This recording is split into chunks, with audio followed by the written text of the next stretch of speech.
أعوذ بالله من الشيطان الرجيم. بسم الله الرحمن الرحيم. الحمد لله رب العالمين الرحمن الرحيم مالك يوم الدين إياك نعبد وإياك نستعين اهدنا الصراط المستقيم صراط الذين أنعمت عليهم غير المغضوب عليهم ولا الضالين.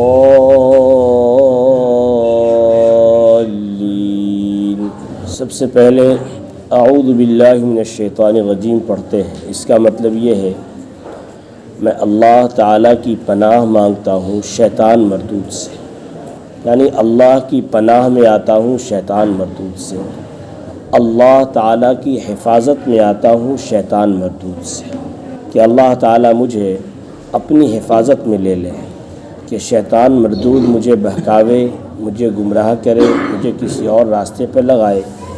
اس سے اے اللہ میں آپ کی پناہ مانگتا ہوں. اللہ تعالیٰ نے فرمایا 14ویں پارے میں فَإِذَا قَرَأْتَ الْقُرْآنَ فَاسْتَعِذْ بِاللَّهِ مِنَ الشَّيْطَانِ الرَّجِيمِ. جب تم قرآن کریم پڑھنے کا ارادہ کرو تو تم اعوذ باللہ من الشیطان الرجیم پڑھو. تو اس آیت کریمہ سے بات معلوم ہوئی کہ جب ہم قرآن کریم پڑھنے کا ارادہ کریں تو اعوذ باللہ من الشیطان الرجیم پڑھیں. گویا کہ اللہ تعالیٰ کے کلام کو شروع کر رہے ہیں. اللہ تعالیٰ سے دور کرنے والا، بہکانے والا، سیدھے راستے سے ہٹانے والا، قرآن کریم کی تلاوت سے دور لے جانے والا اصل وہ شیطان مردود ہے. اس لیے سب سے پہلے ہم نے اللہ کی پناہ مانگی شیطان مردود سے. اللہ تو ہمیں شیطان مردود سے بچا لے. اب ہم تیرے پاک کلام کو شروع کر رہے ہیں، تیرے پاک کلام کو پڑھ رہے ہیں. ہم تیری پناہ میں آ کر، یہ تیرا پاک کلام ہے، ہم تیرا پاک کلام ہم پڑھ کیا رہے ہیں، بلکہ ہم تو آپ سے گفتگو کر رہے ہیں، آپ سے مناجات کر رہے ہیں. قرآن کی تلاوت ہم کرتے کیا ہیں؟ حقیقت میں اللہ تعالیٰ سے بات چیت کرتے ہیں. اور اللہ تعالیٰ کسی چیز کو اتنی توجہ سے نہیں سنتا جتنی توجہ سے اللہ تعالیٰ قرآن کریم کو سنتا ہے. اللہ تعالیٰ تو ہر چیز کو سنتا جانتا ہے، ہر ایک چیز، اس کے لیے توجہ کی ضرورت کیا ہے. لیکن جس اہتمام سے اللہ سنتا ہے قرآن کو، اتنا اہتمام کے ساتھ کسی اور چیز کو نہیں سنتا، بہت اہتمام کے ساتھ. اس لیے جب بندہ قرآن پڑھے تو یہ سمجھے کہ ہم اللہ تعالیٰ سے گفتگو کر رہے ہیں. اللہ تعالیٰ سے ہمیں گفتگو کرنے کا موقع ملا ہے، اللہ تعالیٰ سے بات چیت کرنے کا موقع ملا ہے. جب دنیا میں بڑے آدمی سے بات چیت کرنے کا موقع ملے، بادشاہ سے، پریزیڈنٹ سے، پی ایم سے، تو آدمی اس کے لیے کیا ہے، بہت بن سنور کر اور ہر چیز کا خیال کر کے جاتا ہے کہ آج مجھے بادشاہ سے بات کرنی ہے، آج مجھے جو بات کرنی ہے پی ایم سے بات کرنی ہے، آج میری ملاقات جو ہونی پریزیڈنٹ سے ہونی ہے. اس کے لیے کیا ہے، خوب تیاری کر کے جاتا ہے، خوب تیاری ویاری کر کے ہر طریقے سے، تاکہ کہیں کسی طریقے سے کوئی کمی نہ رہ جائے. پھر وہاں پر اس طریقے سے بیٹھ کے بات چیت کرتا ہے کہ اس کی توجہ کہیں اور نہیں ہوتی، نہ دائیں نہ بائیں، کچھ نہیں. اگر وہ ادھر ادھر توجہ کرے گا، ظاہر سی بات ہے بادشاہ کو، پی ایم کو، پریزیڈنٹ کو بڑی ناراضگی ہوگی. بھلا بتاؤ، آیا ہے ہم سے بات چیت کرنے کے لیے اور کبھی اپنے موبائل کی طرف توجہ دے رہا ہے، کبھی دائیں بائیں کوئی آ گیا تو اس سے بات کر رہا ہے، کبھی ادھر دیکھ رہا ہے. تو آپ جس سے بات کرنے کے لیے گئے ہو تو اس کو غصہ آئے گا، حد ہو گئی. ہم نے اس کو ٹائم دیا، موقع دیا، بات کرنے کے لیے اپنے دربار میں بلایا، لیکن دیکھو یہ ہمارے ساتھ کیا کر رہا ہے. اس لیے جب قرآن کریم کی تلاوت جب تم کرو، اس بیچ میں کوئی کام مت کرو، موبائل شوبائل سب کو سائڈ میں ڈال دو. کوئی اگر بات چیت کرنے والا بھی آوے اس کو کہ بھائی ذرا بیٹھ جاؤ، انتظار، اشارے سے کر دو انتظار کرو. بعض آتے ہیں تلاوت کرتا ہوں مسئلے کے لیے یا کسی کے لیے، انتظار کرو. تو بعضوں کو خراب لگ جاتا ہے کہ مولوی صاحب نے ہمیں ٹائم بھی نہیں دیا، مسئلہ پوچھنے کے لیے گیا. ٹھیک ہے، یہ بھی قرآن پڑھ رہے ہیں. قرآن کیا پڑھ رہے ہیں؟ اللہ کا کلام پڑھ کر اللہ سے، ہم کلام اللہ سے متوجہ ہیں. لہٰذا اب اس موقع پر آپ انتظار کیجئے یا پھر اس وقت آئیے جس وقت کہ ہم قرآن کی تلاوت نہ کریں. ذرا سی دیر کے لیے سوچئے، ہم اللہ سے کلام کر رہے ہیں، اب بیچ میں آپ آ جائے، اللہ کے کلام کو چھوڑ کر ہم آپ کی طرف متوجہ ہو جائیں. آپ کو یہ بات ذرا سی گراں گزر رہی ہے کہ ہماری طرف توجہ نہیں دے رہا ہے، اور وہ کیا ہے؟ بادشاہوں کا بادشاہ ہے، احکم الحاکمین ہے، جس کا کلام ہم پڑھ رہے ہیں، جس نے موقع دیا، پڑھنے کا موقع دیا. ورنہ کیا ہماری زبان، کیا اللہ کا کلام، کیا ہماری ناپاک زبان، کیا اللہ کا پاک کلام؟ کہاں سے ہم اللہ کے کلام کو پڑھ سکتے تھے؟ ہمارے بس میں نہیں تھا. اللہ نے اس کلام کو پہاڑ پر اگر اتارتا تو پہاڑ ریزہ ریزہ ہو جاتا. اس کلام کا وزن اتنا بابرکت کلام، اور اس کلام کے ساتھ ہماری یہ بے توجہی، اس کلام کے ساتھ ہماری یہ بے اکرامی. آج اگر دیکھو گے سب زیادہ بے اکرامی ہے، بے توجہی ہے قرآن کریم کے ساتھ، بہت زیادہ. اس لیے جب بھی قرآن پڑھو دل میں بیٹھا لو کہ حقیقت میں ہم اللہ سے ہم کلام ہیں، اللہ سے ہماری گفتگو چل رہی ہے. تھوڑی دیر کے لیے سوچ لو کہ اگر کوئی دنیا کا بادشاہ ہوتا، پی ایم ہوتا، پریزیڈنٹ ہوتا، اس سے ہماری گفتگو ہوتی تو کیا ہم دائیں بائیں کرتے؟ اگر ہم دائیں بائیں کرتے تو اسے کتنا غصہ آتا اور ہمیں اٹھا دیتا، کان پکڑے بھگا دیتا. بادشاہوں کا بادشاہ ہے، احکم الحاکمین ہے، ہمیں اس کا کلام پڑھنا نصیب ہوا، اس نے توفیق دی، ہم اس کے لیے بیٹھے اس کے کلام پاک کو پڑھنے کے لیے، اور یہ بے توجہی ادھر ادھر. ہاں پڑھ رہے ہیں الحمدللہ، ہمیں ذرا کھانا پکا لینا، مالک یوم الدین ایاک نعبد و ایاک نستعین، ارے بھائی ذرا پانی لیتے آنا، ایاک نعبد و ایاک نستعین اہدنا الصراط المستقیم صراط الذین انعمت علیہم غیر المغضوب علیہم ولا الضالین. ہاں بھائی ایسا ہے کہ ابھی ذرا قرآن پڑھ رہا ہوں، پھر بعد میں آپ سے بات کروں گا. کیا یہ چیز ہے؟ قرآن کے ساتھ مذاق کر رہے ہو؟ کیا کر رہے ہو؟ ارے بیٹھے ہو 10 منٹ کے لیے پڑھو، پوری توجہ کے ساتھ پڑھو. 5 منٹ ہی پڑھو، پوری توجہ کے ساتھ پڑھو. 2 ہی منٹ پڑھو، پوری توجہ کے ساتھ پڑھو. یہ نہیں کہہ رہا ہوں کہ 2 گھنٹے پڑھو، یہ نہیں کہہ رہا ہوں 20 گھنٹے پڑھو. جتنی دیر تمہیں موقع ملا ہے کلام کا، بادشاہ سے بات چیت کرنے کا 2 منٹ کا موقع ملا، بالکل متوجہ کے ہو کر. 20 منٹ کا موقع ملا، متوجہ ہو کر. اس لیے ایسا کام مت کرنا. یہ کیا ہے؟ قرآن کریم کے ساتھ حقیقت میں یہ بے کرامی ہے. قرآن کریم جو ہم حقیقت میں اللہ سے کلام کر رہے ہوتے ہیں، اللہ کے کلام کرنے میں کسی چیز کو دخل دینا، اب اندازہ لگا لو کیا ہے؟ ایک قسم کی توہین ہے. اس لیے ہمیں ان سب چیزوں سے بچنا چاہیے.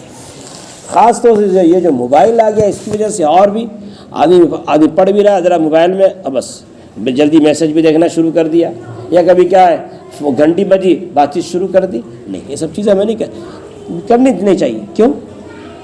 اس سے اللہ سے ہمیں کلام کا موقع ملا ہے. جب اللہ تعالیٰ سے کلام کا موقع ملا ہے، 5 منٹ ہی ہم پڑھیں، توجہ کے ساتھ پڑھیں. 10 منٹ ہی پڑھیں، توجہ کے ساتھ پڑھیں. اس کو یوں سمجھ لو جیسے نماز پڑھتے ہو، کوئی بھی آتا ہے تب تم نماز تو توڑ نہیں سکتے ہو نا، ایسے یہاں پر بھی ایسے کرو. وہاں تو اگر کسی سے بات کرے نماز ہی ٹوٹ جائے گی، یہاں تو چلو تلاوت تو نہیں ٹوٹے گی، لیکن بہرحال قرآن کے ساتھ تلاوت کے ساتھ ایک بے کرامی. اپنی عقل سے بھی سوچو کہ یہ بے کرامی. اس لیے حضرت عبداللہ ابن عمر رضی اللہ تعالیٰ عنہما کے بارے میں آتا، جب قرآن کریم کی تلاوت فرماتے تھے اس دوران کسی سے کوئی گفتگو نہیں فرماتے تھے، کچھ نہیں، کچھ سنانا نہیں، بس چونکہ اللہ کا کلام پڑھ رہے ہیں. اور جس قدر رغبت کے ساتھ، اکرام کے ساتھ، تعظیم کے ساتھ، توجہ کے ساتھ اللہ تعالیٰ کے کلام کو جس طریقے سے آپ پڑھو گے، سنو گے، اور جس طریقے سے اس کام کو انجام دو گے تو تمہارے کے لیے اتنی ہی یہ کیا ہوگی؟ بہت بڑی چیز ہوگی. تو پوری توجہ کے ساتھ، پورے اکرام کے ساتھ، اہتمام کے ساتھ ہمارا کیا ہونا چاہیے؟ قرآن پاک کی تلاوت ہماری اس طرح سے ہونی چاہیے. اللہ مجھے بھی توفیق دے، آپ کو بھی توفیق دے. اس لیے جب بھی قرآن پڑھو یہ تصور کرو ہمیں احکم الحاکمین سے بات چیت کرنے کا موقع ملا ہے، اللہ تعالیٰ سے بات چیت کرنے کا موقع ملا ہے.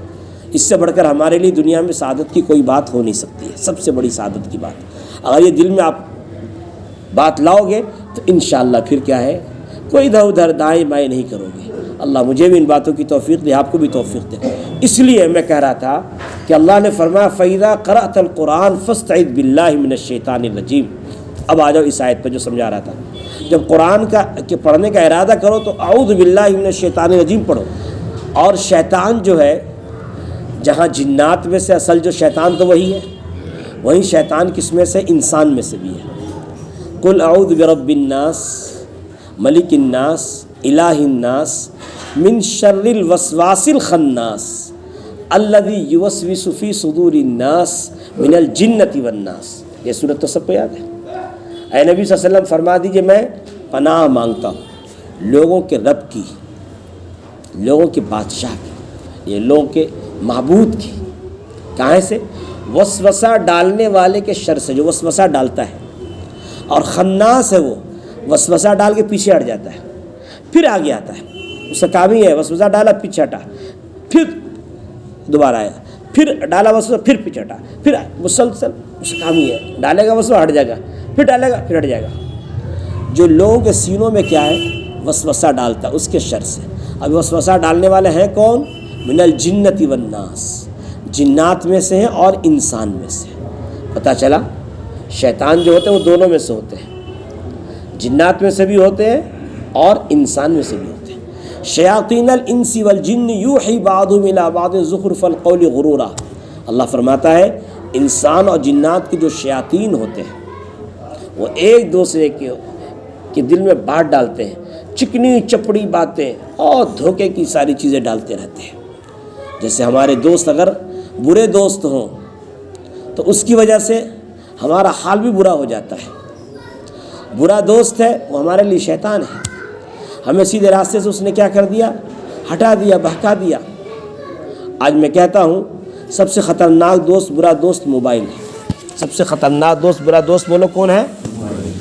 موبائل ہے سب سے خطرناک دوست۔ اللہ تعالیٰ نے ارشاد فرمایا 19 پارے کے بالکل شروع میں، وَيَوْمَ يَعَضُّ الظَّالِمُ عَلَىٰ يَدَيْهِ يَقُولُ يَا لَيْتَنِي اتَّخَذْتُ مَعَ الرَّسُولِ سَبِيلًا يَا وَيْلَتَىٰ لَيْتَنِي لَمْ أَتَّخِذْ فُلَانًا خَلِيلًا لَقَدْ أَضَلَّنِي عَنِ الذِّكْرِ بَعْدَ إِذْ جَاءَنِي وَكَانَ الشَّيْطَانُ لِلْإِنسَانِ خَذُولًا وَقَالَ الرَّسُولُ يَا رَبِّ إِنَّ قَوْمِي اتَّخَذُوا هَٰذَا الْقُرْآنَ مَهْجُورًا۔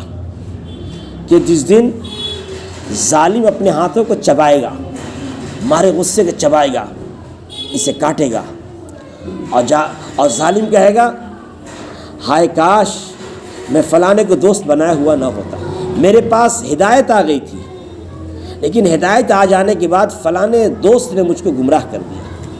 وَكَانَ الشَّيْطَانُ لِلْإِنسَانِ خَذُولًا، شیطان انسان کو بڑا رسوا کرنے والا ہے۔ ہوا یہ، اگرچہ یہ واقعہ ایک خاص موقع سے نازل ہوئی لیکن اس میں جو اللہ نے بیان فرمایا قیامت تک کے لیے۔ عقبہ ابن ابی معیط نے نبی کریم صلی اللہ علیہ وسلم کی دعوت کی اور سب کی دعوت کی۔ نبی صلی اللہ علیہ وسلم نے دعوت کھانے سے انکار فرما دیا، فرمایا نہیں، جب تک کہ تم کلمہ اشہد ان لا الہ الا اللہ واشہد ان محمد رسول اللہ نہیں پڑھو گے تب تک میں تمہاری دعوت قبول نہیں کرتا، انکار کر دیا۔ تو اس نے اس کلمے کو پڑھ لیا، ٹھیک ہے میں پڑھتا ہوں اشہد ان لا الہ الا اللہ واشہد ان محمد رسول اللہ، کہ میں گواہی دیتا ہوں کہ اللہ کے سوا کوئی معبود نہیں، میں گواہی دیتا ہوں کہ حضرت محمد رسول اللہ صلی اللہ علیہ وسلم اللہ کے رسول۔ اس نے پڑھ لیا، آپ نے اس کی دعوت نوش فرما لی، دعوت کھا لی۔ اس کا دوست ملا ابی بن خلف، بڑا ملعون مردود تھا۔ اس نے کہا بھائی کمال کی بات ہے، تم نے محمد کے دین کو قبول کر لیا؟ تو کہنے لگا نہیں بھائی محمد کے دین کو قبول نہیں کیا، بات اصل یہ ہے کہ محمد کو میں نے دعوت دی، انہوں نے کہا بھی تمہاری دعوت اس وقت قبول کروں گا جب کہ تم کیا کر لو، اس کلمے کو پڑھ لو، تو میں نے اس لیے پڑھ لیا، ورنہ حقیقت میں نے دین قبول نہیں کیا ہے۔ کہا اچھا اگر ایسی بات ہے تو جاؤ نعوذ باللہ آپ کے منہ پر تھوک کراؤ، نعوذ باللہ۔ اس نے اس کام کو انجام دے دیا اور ہمیشہ کے لیے کیا ہو گیا، وہ ہدایت آ جانے کے بعد گمراہ ہو گیا، ہمیشہ کے لیے جہنم رسید ہوا۔ لہٰذا اللہ تعالیٰ نے دونوں کو جنگ بدر میں جہنم رسید کر دیا، دونوں جنگ بدر میں مارے گئے، عقبہ بھی ابی بن خلف بھی، یہ دونوں مارے گئے۔ اس طرح اللہ نے دونوں ختم کیا۔ واقعہ تو خاص موقع سے ہے لیکن اگر واقعے میں غور کرو گے یہ واقعہ بہت اہم ہے کہ انسان کے پاس ہدایت آ گئی، سب کچھ آ گیا، لیکن اس کو جو سیدھے راستے سے ہٹایا کس نے ہٹا دیا؟ دوست بھی بہت برے ہوتے ہیں۔ بعض دفعہ دوستی کی وجہ سے آدمی کو جیل کی ہوا کھانی پڑ جاتی ہے، بعض دفعہ آدمی کو کیا ہے دوستی کی وجہ سے معلوم نہیں کہاں سے کہاں جا کر پہنچنا پڑ جاتا ہے، صرف دوست کے چکر میں آ کر آدمی اپنے آپ کو کیا کر لیتا ہے، بیکار کر لیتا ہے۔ اس لیے یہ بہت اہم چیز ہے کہ آدمی کس سے دوستی کر رہا ہے دیکھ لے۔ اس لیے نبی کریم صلی اللہ علیہ وسلم نے اس پر بہت زیادہ توجہ دلائی اور فرمایا کہ انسان اپنے دوست کے دین پر ہوتا ہے، دوست کا جیسا دین ہوگا ویسے ہی یہ بھی ہوگا۔ آپ نے دوست کی مثال بڑی اچھی مثال دی، فرمایا کہ اچھے دوست کی مثال خوشبو بیچنے والے کی مانند ہے۔ آپ خوشبو بیچنے والے کے پاس بیٹھو گے، کوئی تمہیں خوشبو اچھی لگ جائے گی تم اس کو قبول کر لو گے، لے لو گے، یا نہیں اگر کوئی خوشبو خریدو گے جب تک بیٹھے ہو تب تک تو جناب عالی خوشبو اس کی تمہیں ملتی رہے گی۔ یہ اچھی صحبت کی مثال، جیسے ماشاءاللہ آپ لوگ یہاں بیٹھے ہو، یہاں صرف بات ہو رہی کس کی؟ قرآن حدیث کی بات ہو رہی، تفسیر قرآن ہو رہی، اب کچھ نہیں۔ تو ماشاءاللہ کیا ہو، تم ہمارے اچھے دوست ہو اور میں تم لوگ کا اچھا دوست ہوں۔ ابھی اچھی دوستی ماشاءاللہ چل رہی ہے، اچھی دوستی یہی ہے، اچھی صحبت یہی ہے، اچھی مجلس یہی ہے۔ آپ نے ارشاد فرمایا اچھی مجلس کی مثال، اچھے دوستوں کی، اچھے ہم نشینوں کی مثال خوشبو کی مثال دی۔ یہاں جب تک بیٹھے ہو تب تک آپ میری بات سن رہے ہو، اللہ تعالیٰ ہر بات میری دل میں اتار دے اور عمل میں اتار دے۔ عمل میں ساری باتیں آ گئی تو ہمارا بیڑا کیا ہو گیا؟ بولو، پار ہو گیا۔ اگر چلو عمل میں وہ بات نہ بھی آئی، جب تک ہم یہاں بیٹھے رہے تب تک تو کیا ہے، اچھی باتیں کانوں میں پڑتی رہی۔ جیسے کہ ادھر بیچنے والے کے پاس جب تک ہم بیٹھے رہے تب تک تو ہمیں کیا ملتی رہی؟ خوشبو ملتی رہی، خوشبو ملتی رہی۔ اور بری صحبت کی آپ نے مثال، برے دوست کی، بری مجلس کی مثال آپ نے جو دی ہے، بھٹی کی، آگ کی بھٹی ہوتی ہے، آگ کی بھٹی میں کیا لوہار کیا ہے، آگ کی بھٹی کو دھونک رہا ہوتا ہے، وہاں جا کے بیٹھ جاؤ، بیٹھو گے جب تک کیا ہے، دھواں سے پریشان، ناک آنکھ سب پریشان۔ بعض دفعہ کوئی ایک آنکھ چنگاری آئے گی تمہارے کپڑے کو جلائے گی، بعض دفعہ تمہارے جسم کے اوپر کیا ہے وہ چنگاری پڑے گی، وہ حصہ کو داغ دے گی۔ یا اگر چلو ایسا کچھ بھی نہیں، جب تک وہاں بیٹھے ہو تب تک تو کیا پریشان، دھواں سے پریشان ہو۔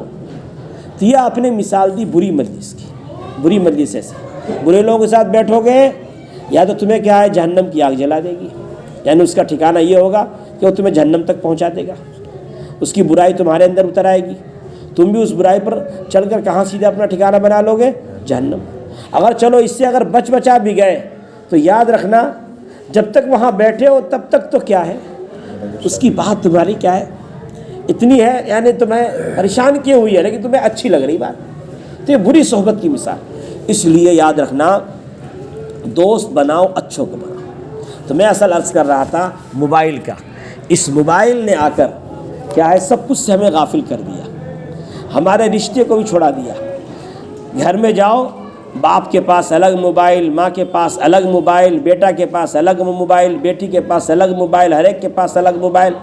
رشتہ داروں کے پاس جاؤ، بیٹھو ذرا سا گھنٹے 2 گھنٹے کے لیے ملاقات کے لیے، سلام دعا تو ہو گئی لیکن وہ پانی وانی لا کے رکھ دیا اور وہ اپنے موبائل میں وہ لگ گیا، وہ دائیں بائیں ہر طرف لگ گئے۔ یار ہم تم سے ملاقات کے لیے آئے تھے یا تمہاری دعوت کھانے کے لیے آئے تھے؟ کیا تمہارے پانی کی اور چائے کی اور ان چیزوں کی کیا ہمیں بھوک تھی؟ کیا ہم اسی لیے آئے تھے؟ آج دیکھو تو ساری رشتہ داریاں بھی ختم ہو رہی ہیں، ساری دوستی تعلقات سب موبائل کے چکر میں۔ پھر یہ موبائل اتنا خطرناک، ہمارے ایمان کے لیے بھی خطرناک۔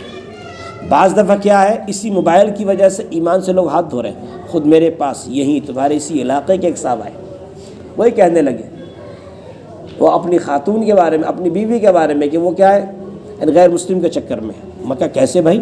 موبائل تو تم نے شروع دن سے کیوں نہیں اس کو ختم کیا؟ اب وہ ہمیں تعویذ دے دو، دعا دے دو، یہ کرو، کیا ہمیں بات کوئی دعا تعویذ کوئی تھوڑا ہی ہے۔ اب تمہیں کیا ہو جائے، بیماری ہو جائے، ایسی بیماری ہو جائے کہ ہر حال میں ڈاکٹر کہے کہ اس پر نشتر لگنا، اس کے بغیر وہ بیماری نہیں ختم ہوگی، تو اب دعا دم تعویذ یہ تو اس کو موبائل کو توڑو، اب بھی ہٹاؤ، نہیں ہٹا دیا پھر دوسرا موبائل اس کو بھی ہٹاؤ، ختم کرو، اس کے علاوہ کوئی بھی حل نہیں ہے۔ پہلے اصل جو لت لگی اس لت کو ختم کرو۔ اب بتاؤ، میں باہر کی کہانی نہیں سنا رہا ہوں، اپنے یہی علاقے کی کہانی سنا رہا ہوں۔ آنے والے کو آتے ہیں سناتے ہیں اپنی بات، اب ان کو بتلایا جاتا ہے، اللہ کرے کہ ہدایت دے دے، اللہ تعالیٰ ارتداد سے، کفر سے بچائے۔ اب تو سیدھے کیا ایمان کا خطرہ ہے۔ پہلے تو کہا کرتا تھا کہ موبائل کے ذریعے جناب علی حرام کاری برائیاں آتی ہیں، اب تو آگے بڑھ کے کہتا وہ حرام کے ذریعے یعنی موبائل کے ذریعے آدمی کہاں جاتا ہے؟ کفر میں جاتا ہے۔ موبائل کے ذریعے آدمی سیدھے ارتداد میں جاتا ہے۔ موبائل کے ذریعے آدمی سیدھے اپنے دین کو دھو بیٹھتا ہے، اپنے ایمان کو ہاتھ جھاڑ کر کے نکل جاتا ہے۔ صورتحال یہاں تک آئی پڑی ہے اور ہم بہت بے خبر ہیں، اور حرام چیزیں تو آ ہی نہیں۔ اب تو حرام کو، گناہ کو تو گناہ بھی نہیں سمجھا جا رہا ہے۔ پہلے تو میں کہا کرتا تھا جوانوں کو اب کہتا ہوں کہ بڑے بوڑھے بھی ان سے خطرناک ہو گئے، وہ آگے نکل گئے، بڑے بوڑھے بھی لے کے ہاتھ میں لیے ہیں بیٹھے ہیں تو کیا وہی گانے فلم دیکھ رہے ہیں، وہی ساری چیزیں دیکھ رہے ہیں، خرافات۔ بتاؤ اس عمر میں بھی اللہ اللہ کرنا چاہیے لیکن اس عمر میں بھی ساری خرافات آ گئی، نظر محفوظ نہیں ہے، بد نظری ہو رہی ہے، کان محفوظ نہیں ہے، یہ ساری چیزیں نہیں۔ اب جس کی وجہ سے کس طریقے ہمت کر کے نماز کے لے کر آ بھی جاؤ گے، نماز میں دل نہیں لگے گا۔ کیوں؟ اس سے جب بد نظری ہوتی ہے سب سے پہلے اس کے اوپر پکڑ یہ ہوتی ہے کہ جناب عالی نماز کے اندر سے، دعا کے اندر سے، تلاوت کے اندر سے، عبادت کے اندر سے حلاوت مٹھاس چھین لی جاتی ہے، آپ کو دل نہیں لگے گا۔ کتنے کہتے ہیں آ کر پہلے نماز پڑھا کہ اب بھی آتا ہوں مسجد میں آتا ہوں بس بھاگنے کی جلدی سے بھاگوں، میں کہتا موبائل چلاتے ہوگے، بس ہاں کیا کروں، میں کہا بس اس کو ہٹاؤ، نہیں یہ تو بہت مشکل، کیوں نہیں ہٹانا پڑے گا آپ کو، اگر ضرورت ہے تو بڑا رکھو وہ بھی ضرورت کے بقدر، ورنہ کچھ نہیں، ورنہ چھوٹا والا رکھو موبائل، اس کے علاوہ نہیں، اس کے علاوہ کوئی چارہ کار نہیں، اپنے آپ کو اس سے بچاؤ۔ اس موبائل کو چلانے کے لیے بھی کہتا ہوں اللہ کا ڈر چاہیے، اللہ کا خوف، جب اللہ کا خوف ڈر رہے گا تبھی آپ کیا اکیلے میں تنہائی میں لوگوں کے بیچ میں آپ گناہ سے بچ سکتے ہو، ورنہ تو نہ معلوم کیا کیا چیزیں دیکھنی شروع کرو گے، اور پھر اس کے اندر دین کی بات کو دیکھ کر سمجھ کر پتہ نہیں کون تمہارے دین کو کیسے اچک رہا ہے، تمہیں احساس بھی نہیں ہوگا، کون تمہیں دین کے نام پر دین کا لیبل لگا کر، قرآن حدیث کا لیبل لگا کر، قرآن کی آیت کا ریفرنس دے کر، حدیث شریف کا ریفرنس دے کر، اس کا غلط سلط مطلب بتلا کر تمہیں کیسے وہ ایمان سے ہٹا رہا ہے، دین سے ہٹا رہا ہے، تمہیں احساس بھی نہیں ہوگا۔ آج یہاں تک بھی معاملات ہیں، تو اس لیے اس کو ضرورت تک رکھنا، ضرورت سے آگے مت جاؤ۔ اور یہی سب سے بڑا خطرناک آج میں کہتا ہوں دوست ہے، سوشل میڈیا، فیس بک ہے، انسٹاگرام ہے، واٹس ایپ ہے، چیٹنگ، پتہ نہیں کیا کیا چیزیں، اس میں ہزاروں دنیا کی چیزیں، ساری چیزیں، پوری دنیا تمہارے ہاتھ میں آ چکی ہے۔ اب اس شکل میں ہوگا کیا؟ تمہارے پاس ہدایت آ گئی، قرآن آ گیا، سب کچھ آ گیا، لیکن موبائل میں لگ کر ہماری ساری چیزیں برباد ہونی شروع ہو گئی، ہماری نیکیاں برباد ہونی شروع ہو گئی، سب کچھ ختم ہونا شروع ہو گیا۔ ایک روایت ہے ابن ماجہ شریف میں کہ نبی کریم صلی اللہ علیہ وسلم ارشاد فرماتے ہیں کل قیامت میں لوگ کیا ہے تہامہ پہاڑ کے مانند نیکیاں لے کر آئیں گے، بہت نیکیاں لے کر آئیں گے، تہامہ پہاڑ کے مانند، لیکن وہ ساری نیکیاں گرد غبار کی طرح سے اڑ جائیں گی، ختم ہو جائیں گی۔ یا رسول اللہ وہ کون لوگ ہوں گے؟ فرمایا آپ وہ تمہارے بھائی ہیں، تمہاری طرح سے ہیں، تمہارے ساتھ نماز پڑھتے ہیں، تمہارے ساتھ عبادت کرتے ہیں، ساری چیزیں تمہارے ساتھ کرتے ہیں، لیکن جب وہ تنہائی میں جاتے ہیں تو حرام میں پڑ جاتے ہیں۔ اور میں کہتا ہوں تنہائی میں سب سے زیادہ حرام میں ڈالنے والی چیز کیا ہے؟ یہی موبائل ہے۔ جب تنہائی میں جاتے ہیں تو کس میں پڑ جاتے ہیں؟ یہ حرام میں پڑ جاتے ہیں، ناجائز کاموں میں پڑ جاتے ہیں، حرام کاموں میں پڑ جاتے ہیں۔ اس کا نتیجہ کیا ہوگا کہ یہ تہجد بھی ہے، اشراق بھی ہے، 5 وقت نماز ہے، تسبیح ہے، ذکر و اذکار ہے، تلاوت ہے، ساری عبادتیں ہیں، صدقہ خیرات ہے، عمرے پہ عمرہ ہے، ساری نیکیاں ہیں، لیکن جناب کیا ہے؟ حرام چیزوں میں لگنے کی وجہ سے، حرام چیزوں میں تو پڑھنے کی وجہ سے اپنی ساری عبادتیں کیا ہو گئی؟ ختم۔ اس لیے میں کہتا ہوں کہ نیکی کا یعنی کہ نیکی کرو اور موبائل میں ڈال دو۔ آج یہ صورتحال ہو چکی ہے، نیکی کرو موبائل میں ڈال دو، ایسی ساری چیزیں کتنی بچاؤ گے؟ اپنے آپ کتنا بچاؤ گے؟ ہاں بچنے والے ہیں بھی الحمدللہ، بچتے ہیں جن کے دل میں خوف خدا ہے اور اس کو جائز طریقے سے استعمال بھی کرتے ہیں، دین کی صحیح بات دوسروں تک کیا کرتے ہیں؟ پہنچاتے بھی ہیں، تفسیر کی بات بھی پہنچاتے ہیں، مسائل دوسروں تک، اس کے علاوہ کسی اور چیز میں قطن نہیں جاتے، لیکن اپنے اوپر اتنا کنٹرول ہو تبھی استعمال کرو، نہیں کنٹرول ہو تو پھر اپنے آپ کو اس سے کیا کرو؟ بچاؤ۔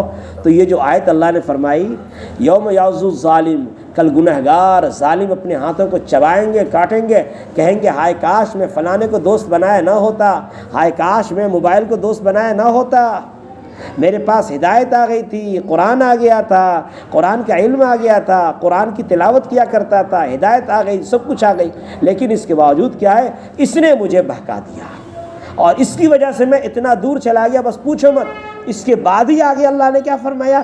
وقال الرسول یا ربی ان قوم اتخذوا هذا القرآن مہجورا، رسول کل قیامت میں کہیں گے اے میرے پروردگار میری قوم نے قرآن کو چھوڑ دیا تھا۔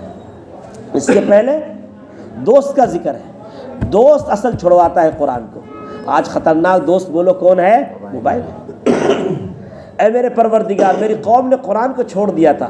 جو رسول صلی اللہ علیہ وسلم کل قیامت میں سفارش فرمائیں گے، جن کی سفارش کی وجہ سے جہنمی جنت میں جائیں گے، وہی رسول صلی اللہ علیہ وسلم کل قیامت میں اللہ کے حضور شکایت کریں گے، اے میری پروردگار میری قوم نے قرآن کو چھوڑ دیا تھا. جس رسول کی سفارش قابل قبول ہوگی اسی رسول کی شکایت بھی اللہ کے حضور بولیے کیا ہوگی؟ قابل قبول ہوگی. جبکہ وہ رسول کا حال یہ ہے وَلَسَوْفَ يُعْطِيكَ رَبُّكَ فَتَرْضَىٰ، جب یہ آیت نازل ہوئی عنقریب آپ کو رب اتنا دے گا کہ آپ راضی ہو جائیں گے. تو اللہ کے نبی صلی اللہ علیہ وسلم نے ارشاد فرمایا میں اس وقت تک راضی نہیں ہوں گا جب تک کہ میری امت کا ایک ایک فرد جہنم سے جنت میں نہ چلا جائے. اس رسول کا یہ حال. پھر وہی رسول شکایت کریں گے، اے میرے پروردگار میری قوم نے قرآن کو چھوڑ دیا. اب آپ اندازہ لگاؤ آخر رسول کو کتنی تکلیف ہوگی. اس لیے ہم لوگوں کے لیے بنیادی ذمہ داری ہے کہ قرآن سے اپنا رشتہ مضبوطی کے ساتھ قائم کریں، اور ساتھ ساتھ اپنا دوست پہلے دیکھ لیں ہم کس کو بناتے ہیں. بعض دوست ہماری دنیا کو ہی برباد کریں گے، اور دین کو تو برباد بہت سے دوست ہمارے کر ہی رہے ہیں. اس لیے جناب اعوذ باللہ من الشیطان الرجیم پہلے پڑھتے ہیں، میں اللہ کی پناہ مانگتا ہوں شیطان مردود سے. یعنی اب اللہ کا کلام شروع کر رہا ہوں، وہ سارے شیطان چاہے انسانوں میں سے ہوں یا جنات میں سے ہوں جو ہمارے دلوں میں وسوسہ ڈالیں گے کہ کسی طریقے سے اس سے ہٹانا چاہیں گے، قرآن سے ہٹانا چاہیں گے، اس سے دور لے کے جانا چاہیں گے، اس سے برگشتہ کرنا چاہیں گے. اے اللہ بس میں آپ کی پناہ مانگتا ہوں، چونکہ شیطان ہر طرف سے ہے. انسانوں میں بھی شیطان ہے اور جناتوں میں بھی شیطان ہے جو ہمارے دلوں میں کیا کریں گے؟ وسوسہ ڈالیں گے. پھر اس کی آگے اللہ نے عجیب بات بیان فرمائی، فرمایا اِنَّهُ لَيْسَ لَهُ سُلْطَانٌ عَلَى الَّذِينَ آمَنُوا وَعَلَىٰ رَبِّهِمْ يَتَوَكَّلُونَ، کہ شیطان کا زور ایمان والوں پر نہیں چلتا ہے اور جو اپنے رب پر بھروسہ رکھتے ہیں ان پر نہیں چلتا ہے. اب دیکھ لو، اپنا جائزہ لے لو. اگر ہم موبائل کے چکر میں شیطانی راستے پر جا رہے ہیں، ہماری نظریں بہک رہی، بد نظری کر رہے ہیں، یا کوئی بھی کام غیبت کر رہے ہیں، کوئی بھی برائی کا کام کر رہے ہیں، اس کا مطلب شیطان کا زور ہمارے اوپر چل رہا ہے، تبھی ہم یہ حرکتیں کر رہے ہیں. اس کا مطلب ہم ایمان والے نہیں ہیں، چونکہ اللہ نے صاف کہہ دیا کہ ایمان والوں پر شیطان کا زور نہیں چلے گا. اِنَّهُ لَيْسَ لَهُ سُلْطَانٌ عَلَى الَّذِينَ آمَنُوا وَعَلَىٰ رَبِّهِمْ يَتَوَكَّلُونَ، جو لوگ ایمان لائے اور اپنے رب پر بھروسہ رکھتے ہیں ان پر شیطان کا زور نہیں چلتا ہے، بلکہ شیطان کا زور چلتا ہے کس پر ہے؟ آگے فرمایا، خود اللہ کہتا ہے 14ویں پارے کی آیت ہے انما سلطانہ علی الذین یتولونہ والذین هم بہ مشرکون، شیطان کا زور انہی لوگوں پر چلتا ہے جس کو کیا ہے یہ دوست بناتے ہیں. شیطان کا زور انہی لوگوں پر چلتا ہے جو لوگ شیطان کو دوست بناتے ہیں، جو شیطان کو اپنا دوست بنا رکھے ہیں. دوست کے اوپر ہی دوست کا زور چلتا ہے. دوست کا زور کس پر چلتا ہے؟ دوست پر ہی چلتا ہے. اب ہماری ان سے کوئی دوستی نہیں، یہ کہنے لگے چلو ہمارے ساتھ گھومنے کے لیے. بھائی تم انجان ہو، تم کون ہو، کیا ہو، میں کیوں جاؤں گا تمہارے ساتھ میں تمہیں جانتا بھی نہیں ہوں، تم کیسے آ گئے میرے پاس؟ ہاں تم میرے ساتھ ہی نہیں آستے، میں تمہارے ساتھ کہیں گیا میں کیسے چلا جاؤں گا؟ ظاہر سی بات ہے. تو دوست کا زور ہی کس پر چلتا ہے؟ وہی اللہ فرماتا ہے کہ شیطان کا زور انہی لوگوں پر چلتا ہے کہ جو لوگ شیطان کو کیا بناتے ہیں؟ دوست بناتے ہیں. اور فرمایا شیطان کا زور انہی لوگوں پر چلتا ہے جو لوگ مشرک ہیں، جو لوگ اللہ کے ساتھ شریک و ساجی ٹھہراتے ہیں، شرک کرتے ہیں. مشرکوں پر شیطان کا زور چلتا ہے، اور جو شیطان کو دوست بناتے ہیں ان پر شیطان کا زور چلتا ہے. اب ہم دیکھ لیں اگر ہمارے اوپر شیطان کا زور چل رہا ہے، ہم شیطانی کام کر رہے ہیں، اس کا مطلب کہ نعوذ باللہ پھر تو ایمان کے اوپر بھی انگلی اٹھ جائے گی کہ اس کا مطلب جو ایمان، جس ایمان کا اللہ تعالی ہم سے مطالبہ کر رہا ہے وہ ایمان ہمارے اندر نہیں ہے، جو اللہ پر ہمارا بھروسہ ہونا چاہیے وہ نہیں ہے. پھر اللہ تعالی شیطان کو مسلط بھی کون کرتا ہے؟ اللہ ہی کرتا ہے. اللہ کہتا ہے وَمَن يَعْشُ عَن ذِكْرِ الرَّحْمَنِ نُقَيِّضْ لَهُ شَيْطَانًا فَهُوَ لَهُ قَرِينٌ، جو رحمان کی یاد سے غافل ہوتے ہیں ہم اس کے اوپر شیطان کو مسلط کر دیتے ہیں اور شیطان پھر دوست بن جاتا ہے. تو شیطان دوست بنتا ہے کس کا؟ بتلائیے. جو رحمان کی یاد سے غافل ہوتا ہے، اللہ کی یاد سے غافل ہوتا ہے، تو شیطان اس کا دوست بن جاتا ہے. پھر دوست ایسا بن جاتا ہے وَإِنَّهُمْ لَيَصُدُّونَهُمْ عَنِ السَّبِيلِ وَيَحْسَبُونَ أَنَّهُمْ مُهْتَدُونَ، کہ شیطان ان کو سیدھے راستے سے ہٹاتا رہتا ہے اور وہ خود کو سمجھتے ہم ہدایت یافتہ ہیں.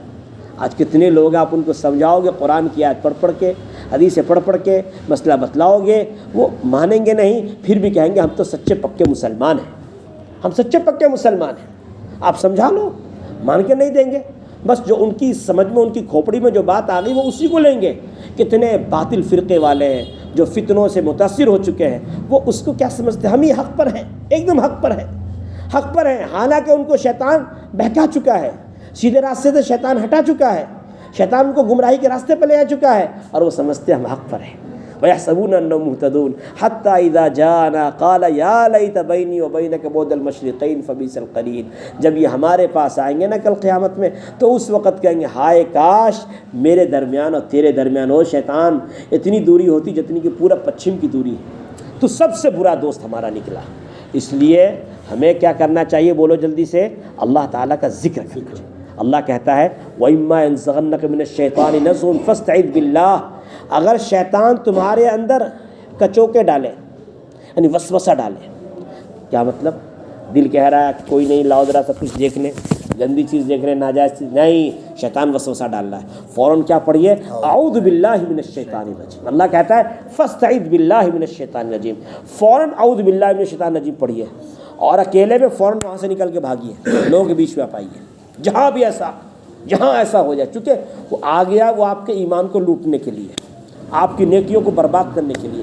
ایک تو آج کل بڑی مشقت سے بڑی محنت سے ایک تو نیکی ہوتی ہے، وہ بھی نیکی کون سی قبول ہو رہی ہے اللہ کے سوا کون جانتا ہے، اور شیطان مردود آ گیا ہماری نیکیوں کو کیا کرنے کے لیے، لوٹنے کے لیے، اور کیا ہے حرام چیز میں لگ کر ساری نیکیوں کو برباد کرنے کے لیے آ گیا۔ اس لیے جہاں دل میں برا وسوسہ آنے لگے فوراً ہمیں کیا کرنا ہے، اعوذ باللہ من الشیطان الرجیم پڑھنا ہے۔ یہ ایسا ہی ہو گیا جیسے چھوٹا بچہ ہوتا ہے، اگر اس کو کوئی بھی چھیڑتا ہے بچہ کیا کہتا ہے، امی امی، حالانکہ اس کی ماں ہوتی نہیں لیکن پھر بھی امی امی کہہ کے اس کو تسلی مل جاتی ہے۔ ہم لوگ بھی سمجھو کہ اللہ تعالیٰ کے سامنے ایسا ہی ہے، چھوٹے بچے سے بھی گئے گزرے ہیں کہ اگر کوئی بھی اگر دل میں برا وسوسہ آتا ہے، شیطانی خیالات آتے ہیں، تو ہمیں فوراً کیا کہنا چاہیے، اللہ اللہ اعوذ باللہ من الشیطان الرجیم، اللہ اللہ اللہ سبحان اللہ والحمدللہ، فوراً اللہ کا ذکر شروع کر دو، اللہ کو یاد کرنا شروع کر دو، تو اللہ تعالیٰ کیا کر لے گا، فوراً اس شیطان سے، مردود سے، شیطانی وسوسے سے اللہ تعالیٰ بچا لے گا، چونکہ اللہ نے کہہ دیا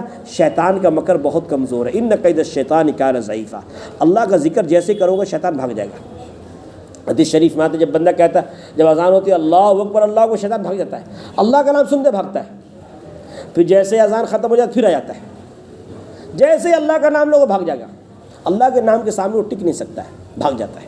اسی لیے جب بھی برا خیال آوے، برے وسوسے آئے، ہمیں کیا کرنا ہے، اعوذ باللہ من الشیطان الرجیم پڑھو، اللہ کا نام لو، اللہ تعالی ہمیں بھی تمہیں بھی شیطانی وسوسے سے مکمل محفوظ فرماوے۔ اللہم انت السلام ومنک السلام تبارکت ربنا وتعالیت یا ذا الجلال والاکرام۔ اللہم صلی علی محمد وعلی آل محمد۔ ربنا ظلمنا انفسنا وان لم تغفر لنا وترحمنا لنکونن من الخاسرین۔ اے اللہ جو کچھ بھی کہنے کی، سننے کی، سنانے کی آپ نے توفیق عطا فرمائی، آپ ان ساری باتوں کو ہم سبوں کو مکمل عمل کی توفیق عطا فرمائی، ان ساری باتوں پر عمل کی توفیق عطا فرمائی، ہم سبوں کے اندر ایمان کو کوٹ کوٹ کے بھر دیجئے، ہم سبوں کے دلوں میں اے اللہ ایمان کو، اخلاص کو کوٹ کوٹ کے بھر دیجئے، اے اللہ ہم سبوں کے قلوب نفاق سے، ریاکاری سے، ساری گندگیوں سے پاک صاف فرما دیجئے۔ وصلی اللہ تعالی علی خیر خلقہ محمد وعلی آلہ وصحبہ برحمتک یا ارحم الراحمین۔